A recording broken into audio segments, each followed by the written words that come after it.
శ్రావణం అందరం కూడా వెళ్ళి మోటివేషన్ చేయడం జరిగింది. రేపు స్టిక్కర్ ఓపెన్ అయిపోయిన వెంటనే కంపల్సరీగా అక్కడ మేము 2 hours ప్లాన్ చేసుకున్నాం సార్. అలాగే షాపింగ్ మాల్ ఉంది సార్ మాకు దగ్గరలో డాబా గార్డెన్ దగ్గర, అది కూడా మేము ప్లాన్ చేసుకున్నాము. ప్రతి దగ్గర కూడా దక్షిణ నియోజకవర్గంలోని ఏ నియోజకవర్గంలో ఉందో లేదో నాకు తెలియదు కానీ దక్షిణ నియోజకవర్గంలోని యువత చాలా దారుణంగా పాడైపోయింది. ఎందుకు పాడైపోయిందంటే మేము కళ్ళారుగా లైవ్లో చూస్తున్నాం.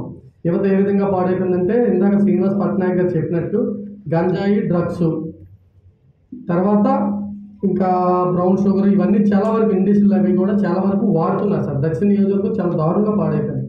మాకు ఉండి తక్కువ నియోజకవర్గం చిన్నదైనా సరే ఇంతమంది యువత చాలామంది ఉన్నారు సార్. వాళ్ళకి ఏం చేస్తున్నారంటే ఓటు దగ్గరుండి కోరిని తీయిస్తున్నారు, ఓటు వేయకుండా ఆపుదామని. కానీ దాని గురించి బాధ్యత తీసుకొని శివప్రసాద్ గారు, అలాగే దానికి సంబంధించి వీరేంద్ర గారు, మొత్తం వాళ్ళ టీం మొత్తం అందరూ కూడా బాధ్యత తీసుకొని ఓటు కంపల్సరిగా మనం చేయించాలి, యువత కోసం మనం పోరాడాలి. కళ్యాణ్ గారు సభ పెడుతున్నారు, కానీ అంతకుముందు ఓటు మనకి వేయాలంటే మనం దానికోసం పోరాడాలని చెప్పడం జరిగింది. ఇలాగ ప్రతి ఒక్క నియోజకవర్గంలో కూడా చేయాలనుకుంటున్నాం. కానీ మా నియోజకవర్గంలో కూడా చాలా గట్టిగా బలంగా మోటివేషన్ చేసి యువతనందరినీ కూడా ఏ విధంగా ఫాలో చేయాలి. ఎందుకంటే యువత బాగుంటే రాష్ట్రం బాగుంటుందని మా ఆలోచన సార్. పవన్ కళ్యాణ్ గారి ఆలోచన సిద్ధాంతాల ప్రకారంగా మేము నడుచుకుంటున్నాం. ఇంకో విషయం ఏంటంటే సార్, మేము చాలా రోజుల నుంచి చాలాసార్లు చెప్పాం సార్, దక్షిణ నియోజకవర్గంలో యువత పాడైపోతున్నారు, గంజాయికి బాగా బానిస అయిపోయారు, డ్రగ్స్ బాగా అలవాటు పడిపోయారు. దానివల్ల అనకూడదు రోడ్డు మీద వెళ్తున్న ఆడపిల్లలకి చాలా దారుణంగా ఇబ్బంది పెడుతున్నారు.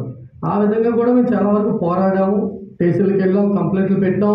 ఇంకా ఎప్పుడైతే ఇది జరగట్లేదు అని చెప్పేసి మాత్రం మేమే పోరాడి యువతని బాగు చేయాలని చెప్పి ఒక ప్లాన్ చేసుకొని ప్రతిదీ కూడా మోటివేషన్ చేస్తున్నాం సార్. ఈ విధంగా చేయాలని సార్ మేము కూడా అనుకున్నాం. రేపు స్టిక్కర్ ఓపెన్ అయిన మరుక్షణమే మేము ఆల్రెడీ 4-5 కాలేజీలు, తర్వాత షాపింగ్ కాంప్లెక్స్లు, తర్వాత ఎక్కువ మాస్ ఏరియాలో ఎక్కువ సార్. మాకు మాస్ ఏరియాలోనే మేము ఎక్కువ తిరుగుతున్నాం సార్. ఎందుకంటే వాళ్ళకి తెలియదు, ఆఫీసర్గా వచ్చి వెళ్ళిపోతారు కానీ మాస్ ఏరియాలో మాకు చాలా వరకు ఉన్నాయి. వాళ్ళే ఎక్కువ పాడైపోతున్నారు సార్ యువత.